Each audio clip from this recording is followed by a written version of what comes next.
શિક્ષિતો અને કહેવાતા જ્ઞાનીઓએ ભૂલવું ન જોઈએ કે આખરે તો આચરણ અને નમ્રતા મહત્વની છે. વિશ્વ મોટા માણસોથી નહીં પણ નાના માણસોની મોટી વાતોથી ચાલે છે. જ્યાં સુધી શરીર નિરોગી છે, વૃદ્ધાવસ્થા દૂર છે, ઇન્દ્રિયો ક્ષીણ નથી થઈ, આયુષ્ય બાકી છે, ત્યાં સુધીમાં વિદ્વાન બુદ્ધિશાળીએ આત્મકલ્યાણ માટે પ્રયત્ન કરવો જોઈએ.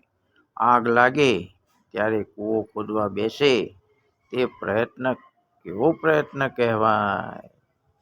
दूसरों पर निर्भर रहने वाले लोग कभी खुश नहीं रह पाते हैं.